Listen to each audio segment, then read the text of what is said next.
morning. Please be seated. Members of the faculty, distinguished trustees and guests, honored graduates, parents, spouses, family, and friends, welcome to the commencement ceremony for Baldwin Wallace University. My name is Steve Stahl, and it is my privilege to serve the university as the Provost and Master of Ceremonies for this event. Today, we recognize and we honor graduates who will receive master's degrees in education and in business administration, and we are pleased to honor our first graduates in medical science. We are delighted that you are here to help celebrate the achievement of all these students. Before we begin today's ceremonies, I'd like to make two brief announcements. First, if anyone is in need of medical assistance, the health science staff is set up in the locker room area under the east stands, identified by the Red Cross sign to my left. Second, please take the time now to silence your cell phones. Thank you. You'll note in your program that the wonderful music is provided by the Commencement Brass Choir under the direction of John Brindier, faculty member in the Conservatory of Music. Please help me acknowledge their support of this ceremony.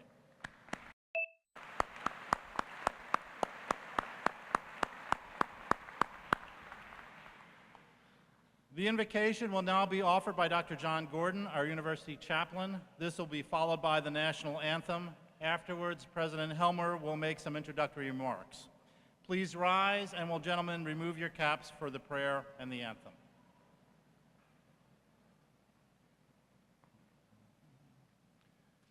Would you join me in a spirit of prayer?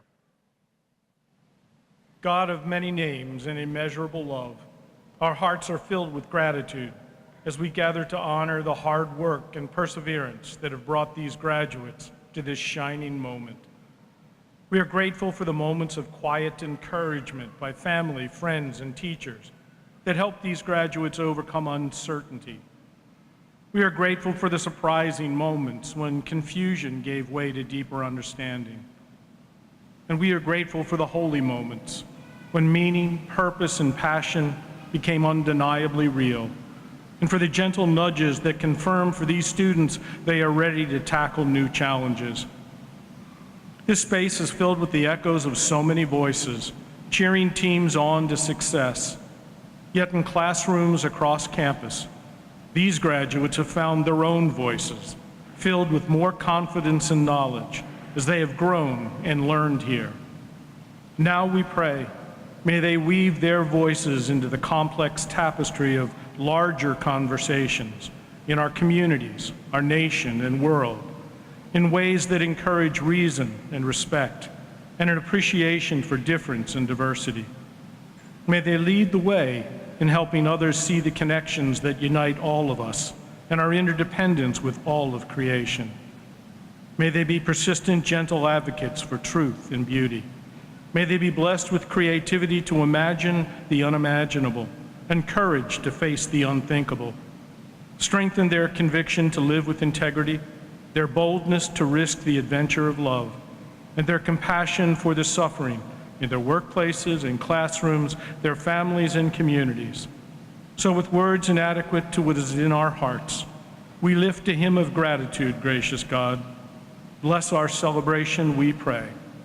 Amen.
Please be seated.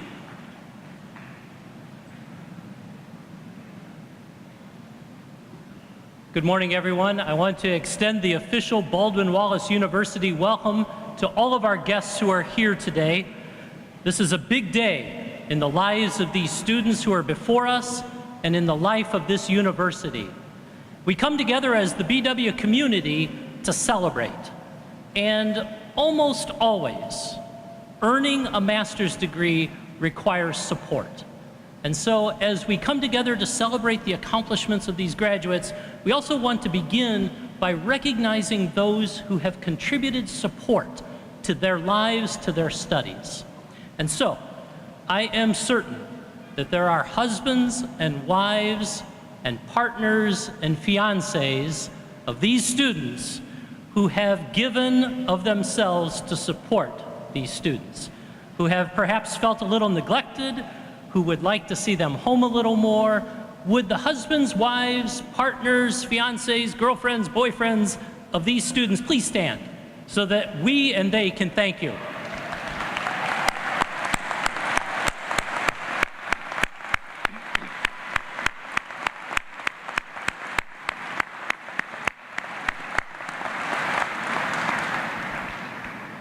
This being Mother's Day weekend, we do have to take just a moment to recognize the mothers and the fathers.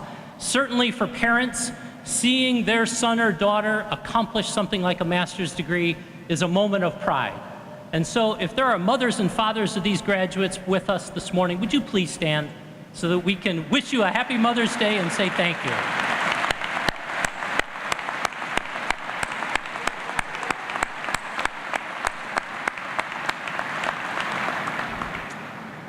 We should keep going. How about sons and daughters, neighbors, co-workers?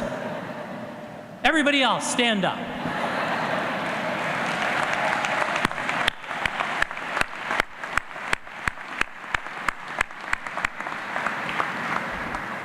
I do want to take a moment and single out the faculty, because this group of men and women over here have spent a lot of their lives learning and sharing the journey of knowledge with students. And so today they come together with the rest of us to celebrate you, and I would imagine you would like to take a moment to thank them. So would the faculty please stand?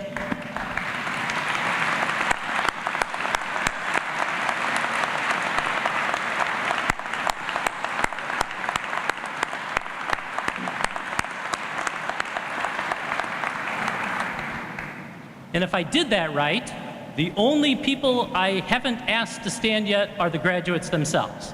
And so we have 180 men and women with us today who have worked hard and long to earn a master's degree. Would the graduates please stand so that we can recognize you?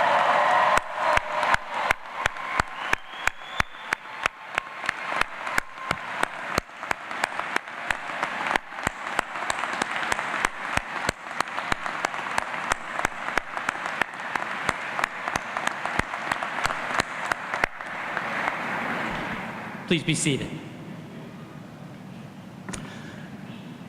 When we choose a commencement speaker to address our students, to address the BW community, we think a long time about setting an example, both in the workplace and in the broader community. And so it's my honor today to introduce our commencement speaker. Bill Premer grew up in Cleveland and graduated from St. Ignatius High School. Following his formal education at Boston College, I don't hold that against him. Following his formal education at Boston College and then Northwestern University, he returned home to Cleveland when he joined Highland Software in 1997 as Vice President for Marketing. Bill was named CEO of Highland in 2013 and has been responsible for sustaining the remarkable growth the company has achieved over these past years. With 1,800 employees, Highland has become a model for innovation and entrepreneurship. Bill leads by example with a focus on the customer's needs, adhering to core values, taking risks, and supporting his people and empowering them to achieve success. He has been a contributing member of our Northeast Ohio community in many ways. Bill's wife, Lisa, and their 4 children, and his parents are with us today. And I'd ask them to just stand there right over there above the Welcome to BW banner so that we can welcome you.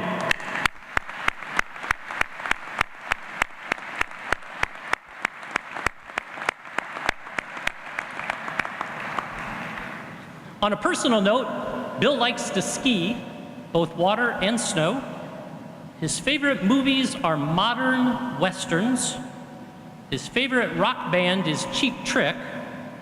And when he retires, he intends to grow his hair long and become a rock and roll star. His wife, Lisa, is now hoping he doesn't retire. Baldwin Wallace is very grateful for our relationship with Highland and for the opportunities our students and graduates have to learn and to contribute. Please help me welcome Bill Premer as our commencement speaker today.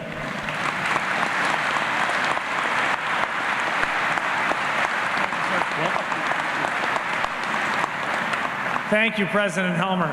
Everybody's fanning themselves. Would you mind fanning me maybe as I address the, it is an honor to be here. I'd like to thank you, President Helmer, and Chairman Carlton, and the Board of Trustees for inviting me to participate in this celebration today. Congratulations to Dean Kay and the School of Education, Dean Lanigan and the faculty of the School of Business, and Director Pennington and the faculty of the School of Health Sciences for your fine work with this bumper crop of graduate students.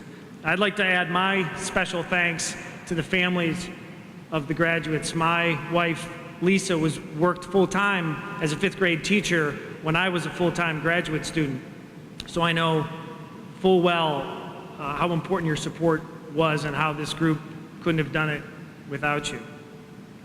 But most of all, I want to congratulate you, our graduate students, for obtaining your master's degree. What a tremendous accomplishment, and it took sacrifice and commitment and hard work, and I am so impressed with you. And I have high aspirations for you. How high? I want you all to be superheroes. You heard me correctly. I want you all to be superheroes. There is precedence for this, for as you're surely aware, Superman is from Northeast Ohio, right? So in 1933, Jerry Siegel and artist Joe Shuster created the character of Superman. They had attended Glenville High School together. So Superman was the first comic book hero, and he would be followed by hundreds more. In books and television and movies, superheroes became and remain a hugely popular fictional genre in America. Cumulative box office revenue for all superhero movies is $12 billion. The last Avengers movie alone earned $1.5 billion at the box office. And while unfortunately Jerry and Joe never made much money from their creation themselves, an original copy of the comic that featured the debut of the Man of Steel sold at auction recently for $3.2 million. So clearly our culture has a fascination with superheroes. But why? I mean, they look attractive in those tight suits, but there's got to be something more to it than that. And I think in superheroes, we see the human ideal. I think we see a combination of the most admirable traits that people can have, and that we see the best that we can imagine ourselves being. Across all superheroes, to me, it comes down to just 4 distinguishing characteristics that give them that superhero status. And first of all, they have that extraordinary ability. Some were born with talent, like Superman and Wonder Woman. Some, it was the result of a science experiment, like Spider-Man, Captain America. Some started with no special power at all, but mastered martial arts or technology like Batman or Iron Man.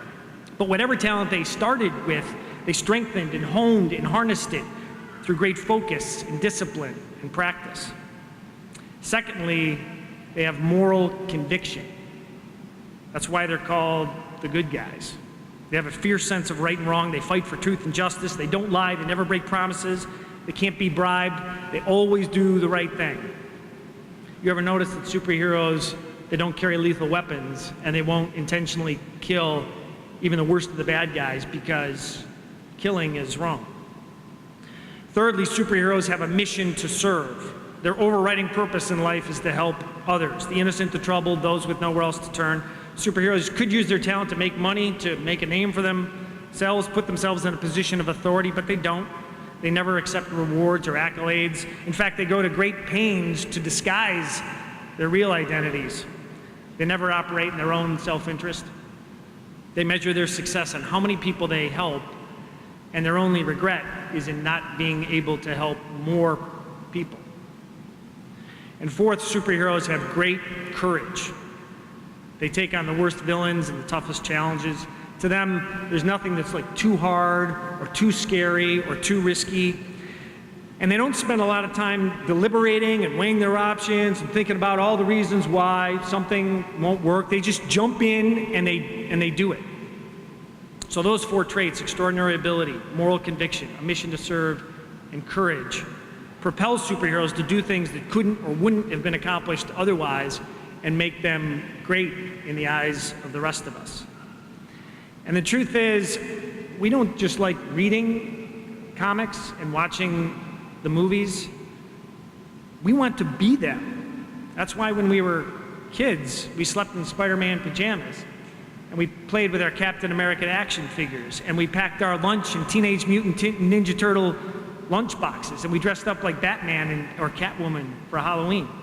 Because when we were kids, we aspired to be superheroes.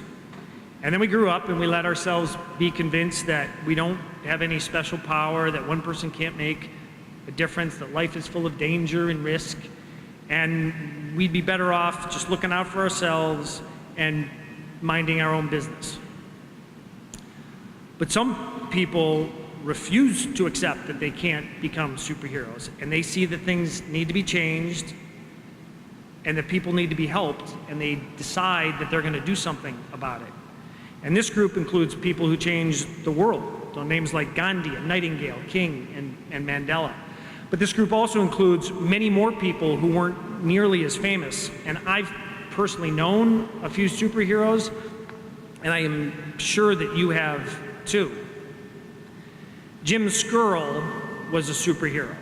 Jim taught theology at my St. Ignatius High School for 37 years. I had him for 2 courses, and I loved attending his class. And he was such a cool guy. He was only 26 my freshman year. He was 6'4", former college basketball player, big smile, and this big personality. And he was so excited about the study of religion and spirituality that even as teenage young men, we couldn't help but be drawn in. And Jim would teach more than 6,000 students over the course of his career, but not just in the classroom. Because Jim felt that if young people could be helped to discover the goodness in themselves, that they could experience the living presence of God in their lives. So he initiated a student volunteer program to make weekly deliveries of food to the homeless on the streets of Cleveland.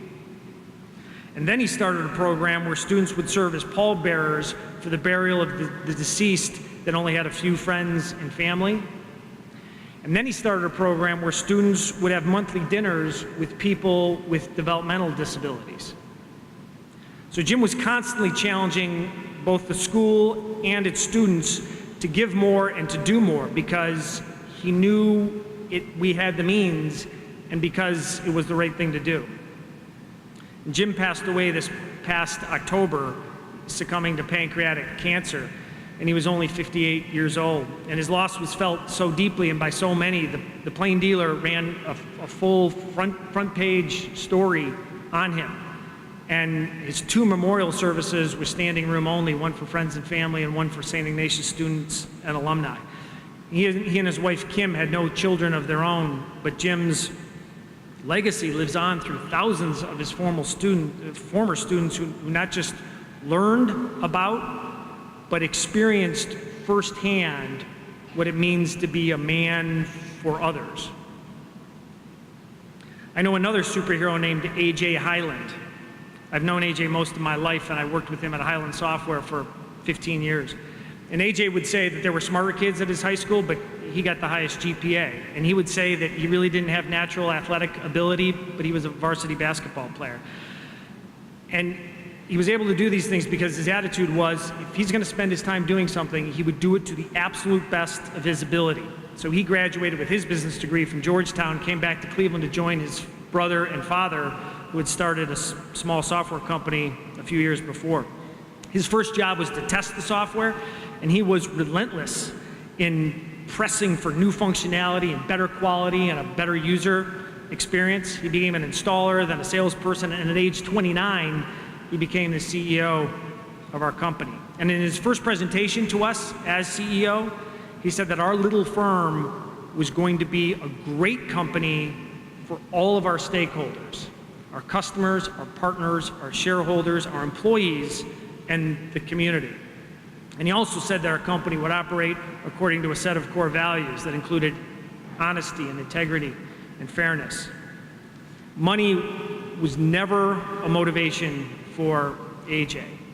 What drove him was helping our customers improve their organizations, our partners grow their businesses, and our employees lead fulfilling lives and build fulfilling careers. And his approach inspired incredible loyalty. And under his leadership, our company revenues grew 1,000%. We became a global leader in our industry, and we're now recognized as one of the best companies to work for in America. And the success of Highland was a team effort, to be sure, but that team was guided and led by one of the most determined and principled and selfless people that I know. So AJ retired from the company 2.5 years ago at the age of 41. And many CEOs' egos wouldn't allow them to believe that their companies could succeed without them. But AJ knew he had established a foundation that was no longer dependent on a single individual. So he now spends his time helping schools and other local organizations foster cultures that value people and are driven by purpose. So AJ Highland and Jim Skirl and the people that you admire most are ordinary people who chose to be superheroes. And you can make that choice too. You can choose to develop your extraordinary ability. You start by finding something to do that you have a calling for, that you're passionate about, that you would do even if you weren't paid to do it. And then study it and practice it and seek feedback and never stop trying to improve, even when you become great at it. And you can choose to have moral conviction. You start by deciding what you believe and how people should be treated, and then develop a personal code of conduct that you don't deviate from, even when you're tired or frustrated or people don't agree with you. You can compromise on lots of things, but you can't ever agree to do something that you know is wrong. You can choose to have a mission to serve. And I'm not saying you should all go out and devote your lives to a non-profit, although I do think you should all volunteer, and there are great local organizations that could really use your help. But no, what I mean is to put your self-interest entirely aside, and with whatever you choose to do, frame your goals in terms of helping as many people as you can and making a positive, lasting impact on the world. You might actually make a lot of money in the process. Steve Jobs set out to have Apple, and I quote here, "make tools for the mind that advance humankind." Larry Page and Sergey Brin wanted Google to, quote, "help as many people as possible by giving them access to the world's information." So money might be a byproduct of what you do because people will gravitate and invest in people who are difference makers.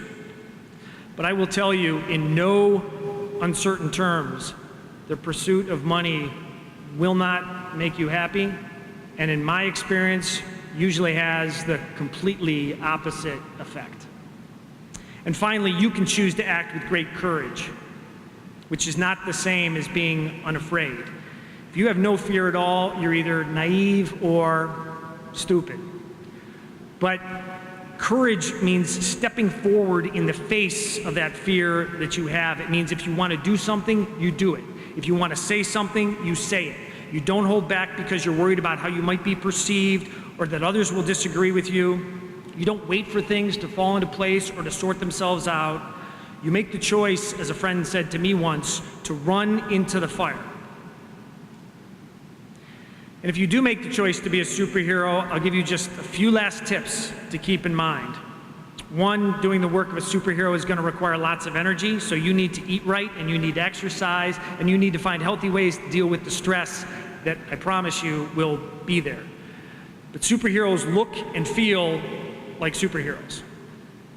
And two, being a superhero does not mean that you are better than anybody else.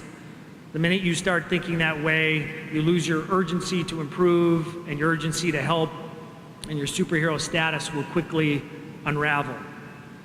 Plus, people that think they're better than everybody else are the worst kind of annoying. Three, being a superhero does not mean you're invincible. Even Superman has his kryptonite, right? Because you take on the toughest challenges, sometimes you'll get beat up, and occasionally you will fail spectacularly. But that brings me to my last tip, which is that superheroes perform best and accomplish more when they work together. So Superman has his Hall of Justice, and Wolverine has the X-Men, and Iron Man has the Avengers. Don't try to go it alone, but instead seek friends and coworkers and organizations that will support your heroic aspirations. Maybe for some of you, the idea of becoming a superhero still seems childish, but for more of you, I suspect that you're already on your way. I suspect that you came to Baldwin Wallace precisely because you saw education, you saw business, you saw healthcare as your way to make a positive, lasting impact on the world. Because in reality, we know there's no Superman who's going to come along and save us.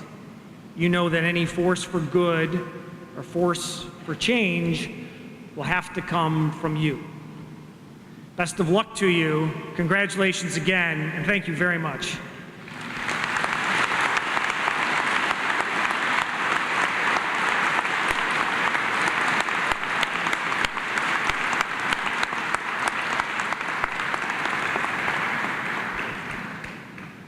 It takes a certain skill to be both inspiring and challenging.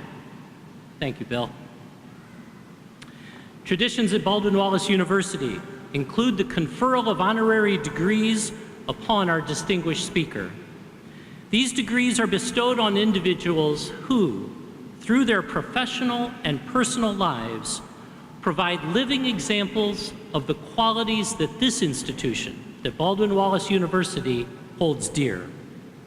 It is our privilege today to confer an honorary doctoral degree on Bill Premer and induct him as an honorary alumnus of our university.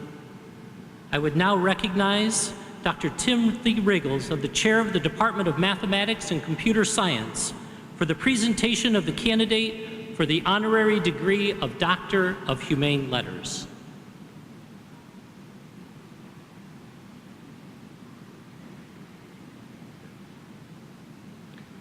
President Helmer, it is my honor to present Mr. William Premer as a candidate for the degree of Doctor of Humane Letters. He has demonstrated excellent leadership for Highland, contributes important ways to our community, and understands the vital role higher education plays in helping to create economic growth and innovation in our businesses and organizations. He encourages his employees to give back to their communities and serves as a role model by demonstrating integrity and values in his relationship with customers and employees. I present Mr. William Premer.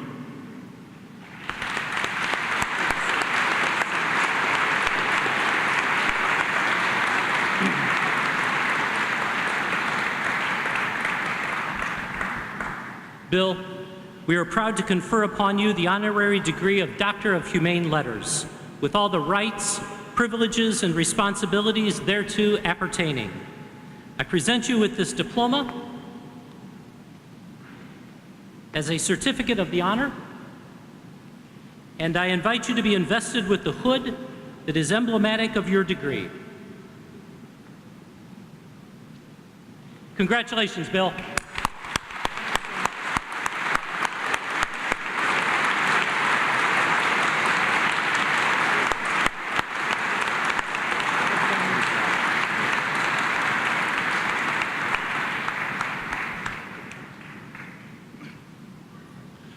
President Helmer, Mr. Carlton, as Provost of the University, I am pleased to report that this faculty has certified that the candidates whose names you will have here have met the university requirements for participation in this commencement ceremony for recognition of the degrees of Master of Arts in Education, Master of Business Administration, and Master of Medical Science, as listed in the printed program.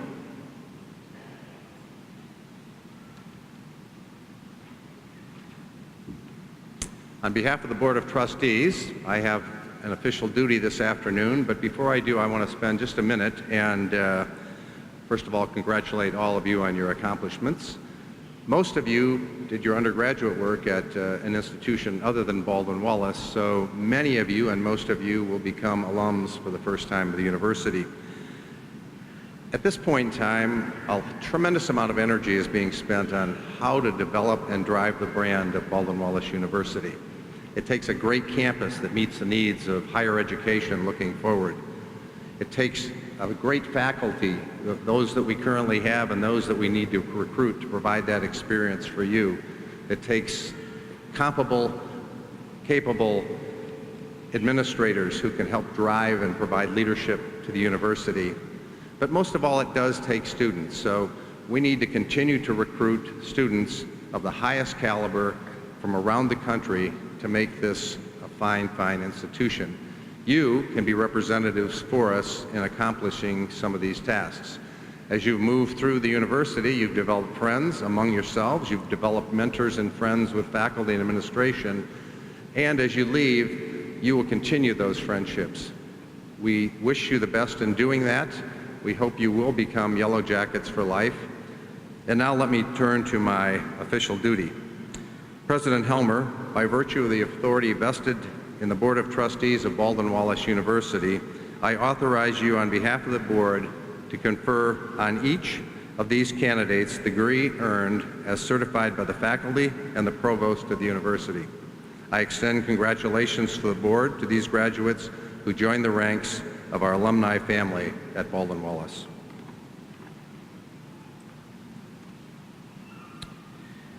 Thank you, Dr. Stahl and Mr. Carlton. Will the candidates for the Master of Arts in Education, the Master of Business Administration, and the Master of Medical Science please stand?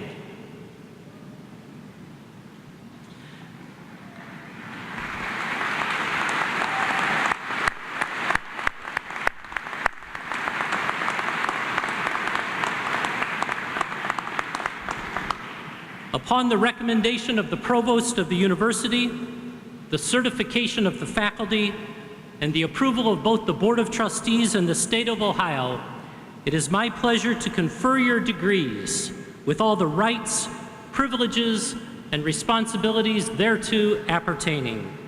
I offer our newest alumni my sincere congratulations.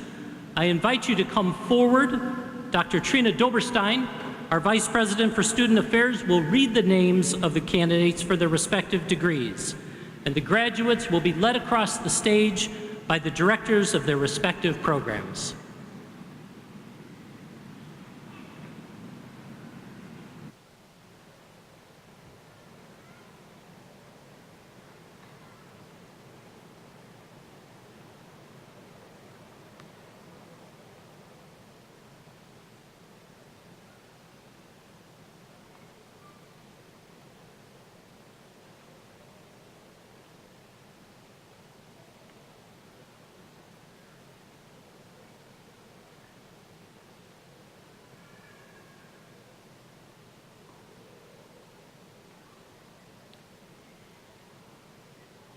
Earning the degree Master of Arts in Education.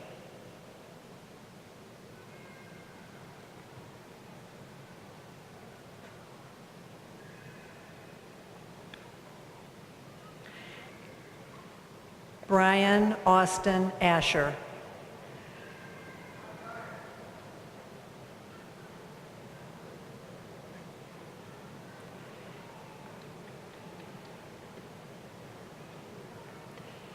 April Ann Audie.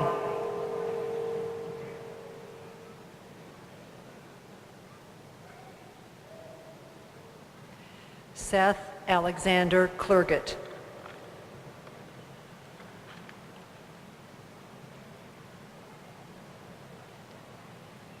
Chris James Cohen.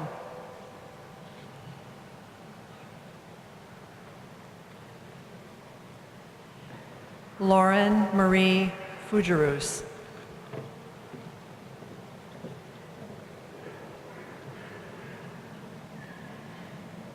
Stephanie Kim Hausman.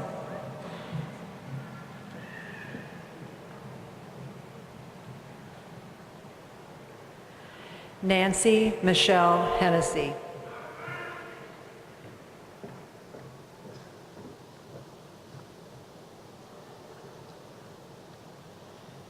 Diana Marie Cromer.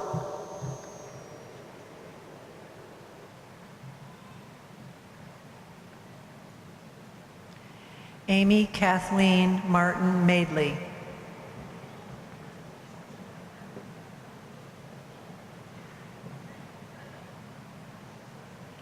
Andrea Metz.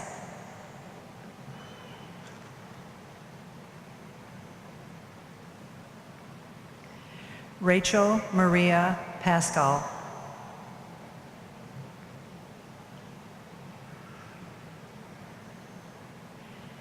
Tanish Randazzo.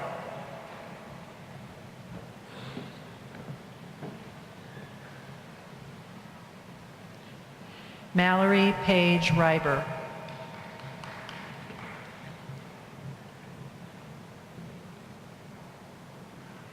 Christopher J. Rogers.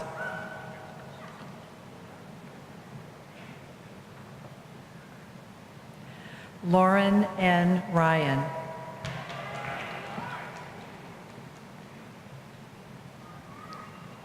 M. Caroline Skirbin.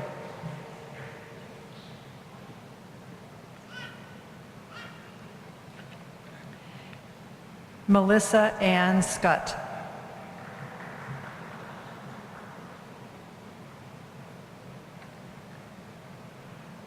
Diana M. Speaker.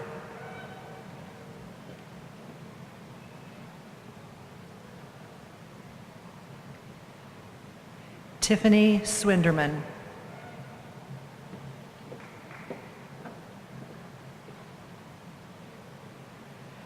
Alicia Catherine Schweitzer.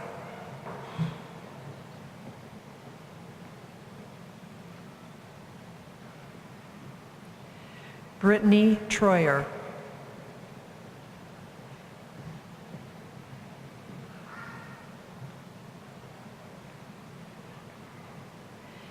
Caitlin Alexis Voges.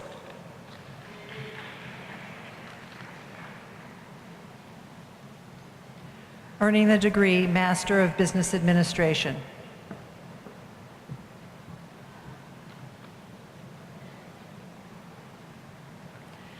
Thomas Betters.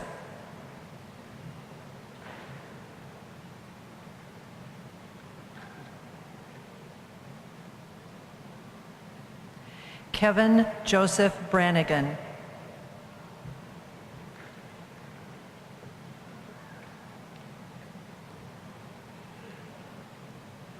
Ryan L. Brody.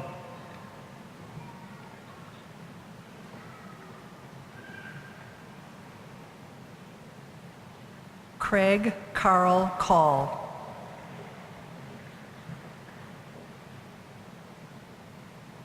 Tamara Covarrubias.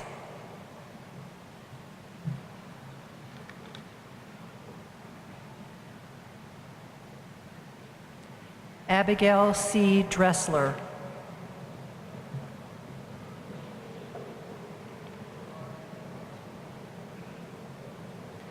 Colleen Rita Engels.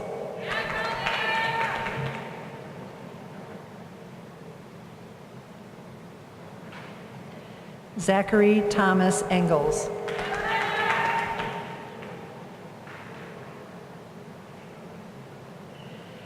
Megan J. Friedrich.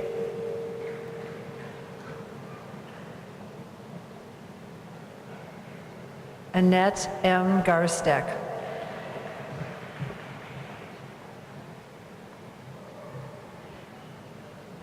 Aaron D. Hassler.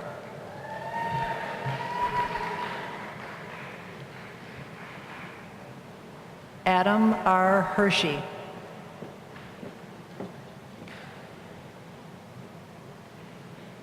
Adrienne Houston.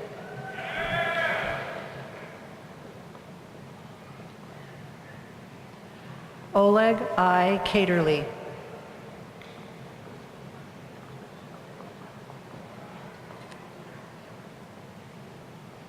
Jonathan Ryan Kasberg.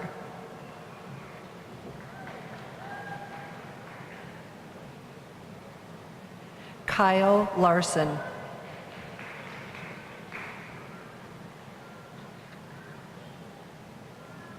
Eric Charles Mack.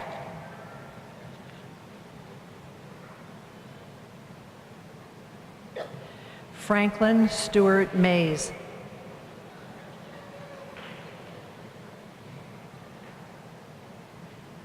Anthony J. McKnight.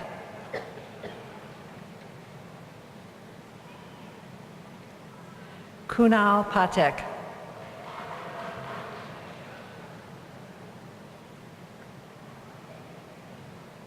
Brian Patel.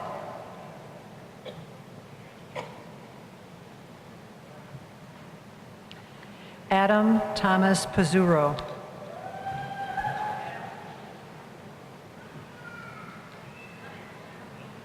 Stephen Riley.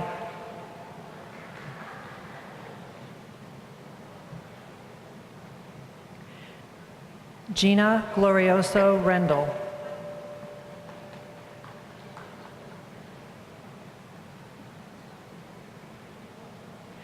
Brian A. Riggle.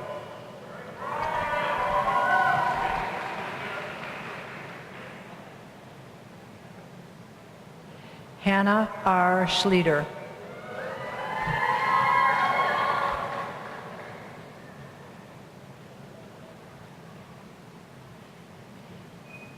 Daniel R. Schreck.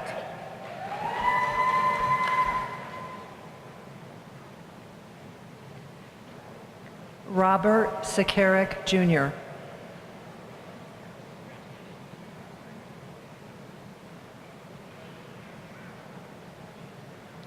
Stephen Terrell Smith.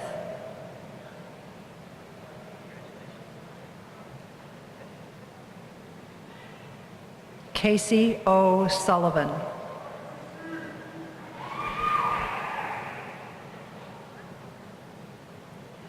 Daniel Terry.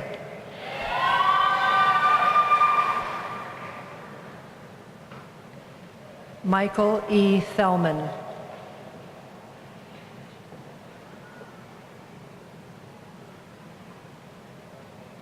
Adriana R. Vatafu.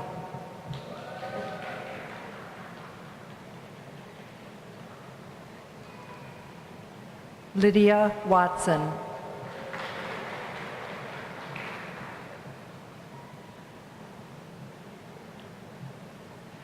Sharon Diana Wigand.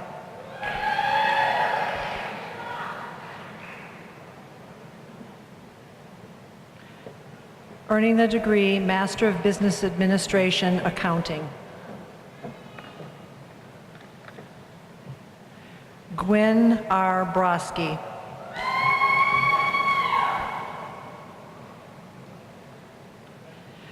Prabjot Dillon.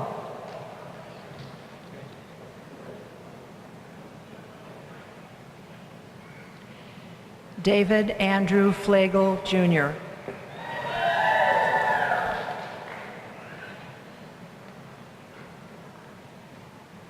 Rachel Marie Kowalski.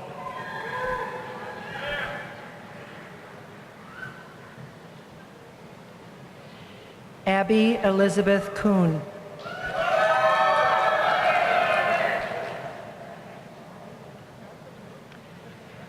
Vladimir Lupushinsky.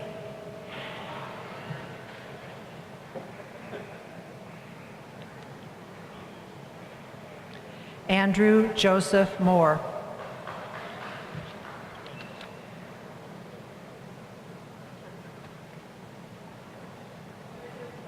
Andrew J. Price.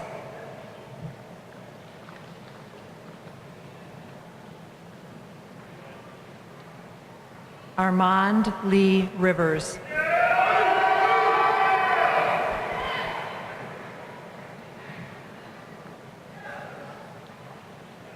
Eric Rosenblatt.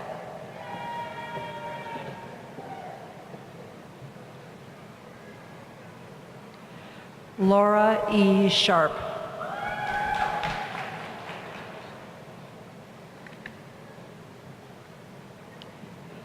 Kayla M. Silvaggio.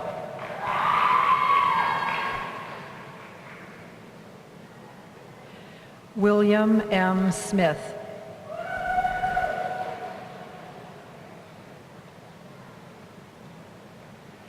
Melanie Ann Stiltner.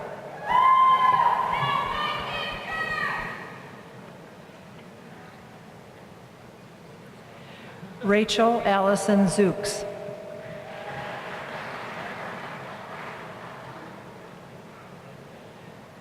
Dushan Vasich.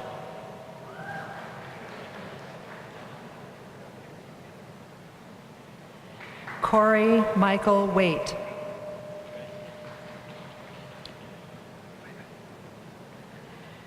Earning the degree Master of Business Administration, Entrepreneurship.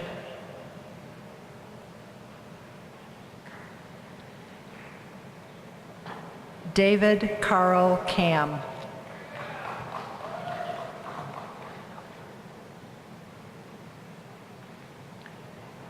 Earning the degree Master of Business Administration, Executive.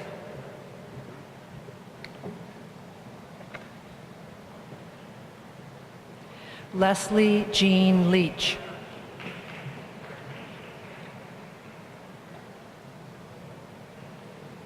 Deborah Lynn May.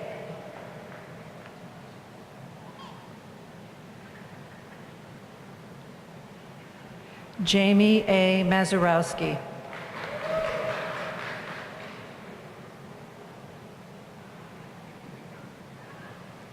Receiving the degree Master of Business Administration, Healthcare.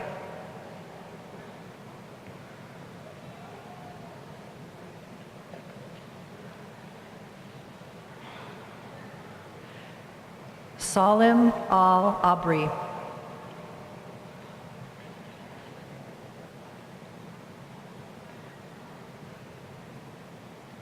Mitchell Evan Bass.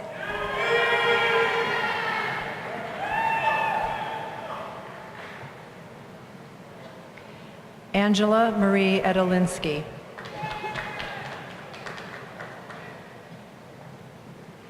Benjamin F. Flake.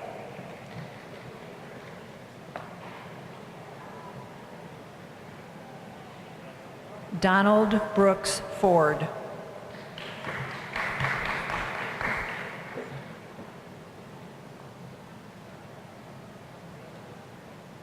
Julia Kristen Grayor.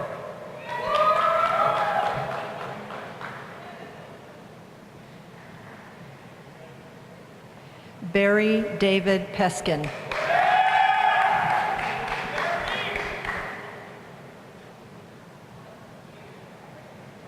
Julian Peskin.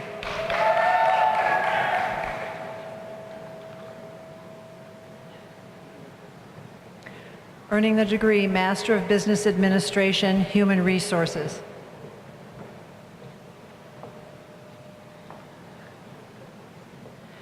Laurie E. Shebra.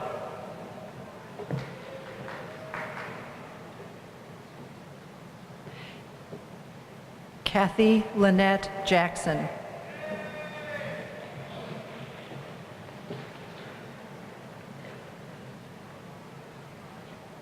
Suzette M. Majewski.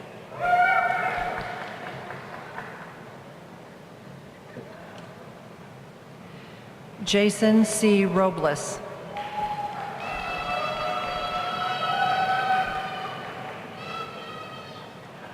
Olivia Zedzkowski.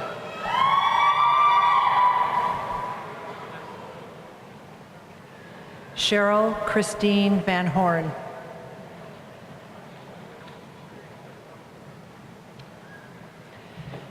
Receiving the degree Master of Business Administration, International. Vanessa Carolina Haller.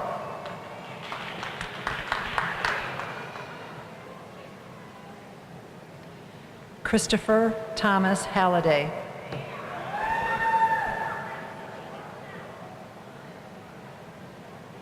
Wenji Jiang.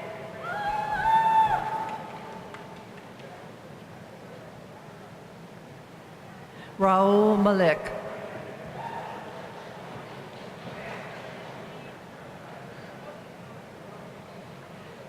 Stephen James McGrath.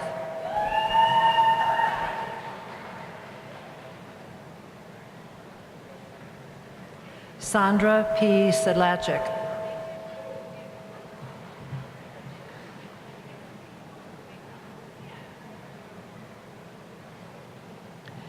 Maya Nomenko.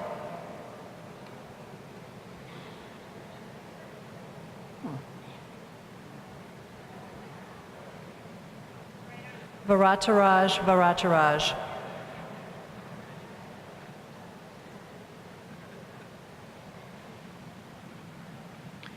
Earning the degree Master of Business Administration, Sustainability.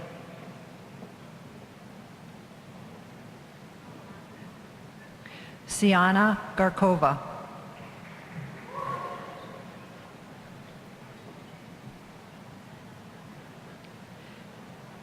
Daria Areta Rakowski.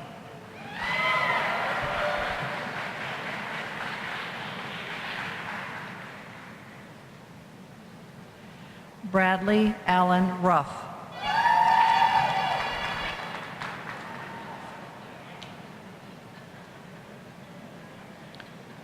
Receiving the degree Master of Medical Science.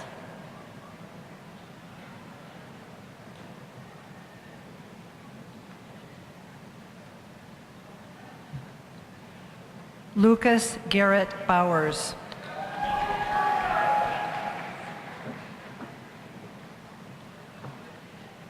Abigail P. Brennan.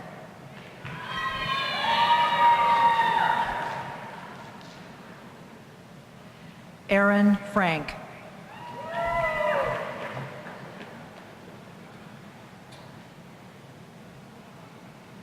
Lindsay Marie Gilchrist.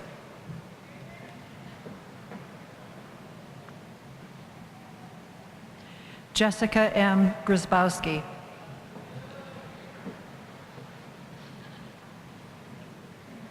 Brittany Morgan Hansel.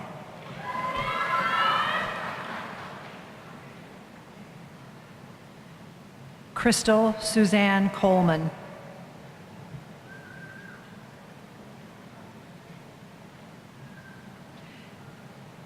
Caitlin N. Kyle.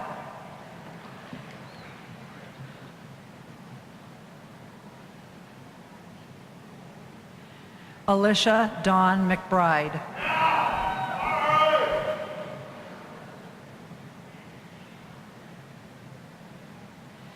Brittany Nabelski.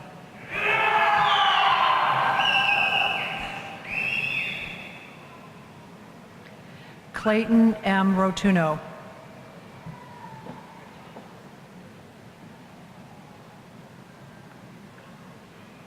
Renee Marie Schnupp.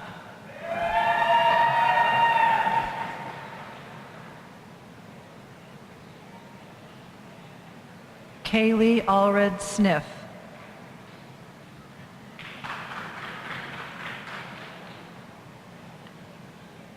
Brandon William Sweezy.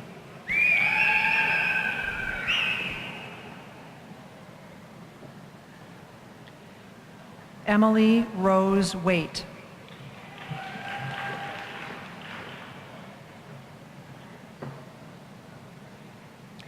Catherine Ann Steiber-Wozniak.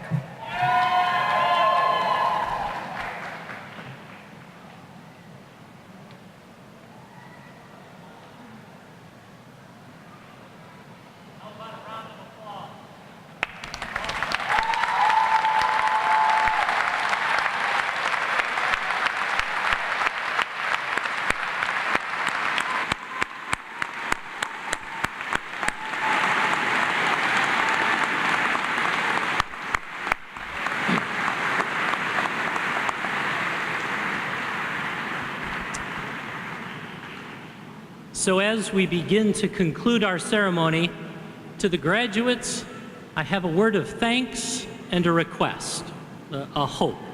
The word of thanks is thank you for the expertise, the passion, the interest, the history. Thank you for giving of yourselves to this institution. Each one of us who has come in contact with you is the better for it.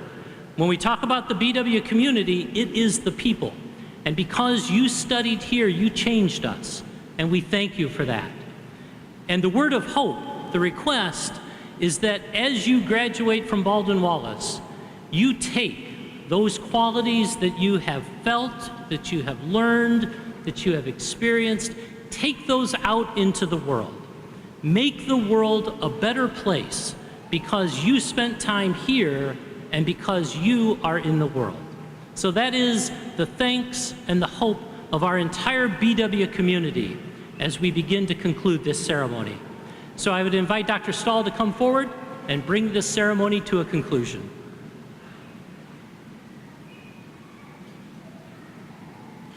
This completes our graduation commencement ceremony. Thank you for participating today, and my warmest congratulations to the graduates. The benediction will be offered by Chaplain Gordon, after which you may be seated until the marshals release you for the recessional. I hope you'll join us for a reception and refreshments here in the Lou Higgins Center directly behind you. Please stand.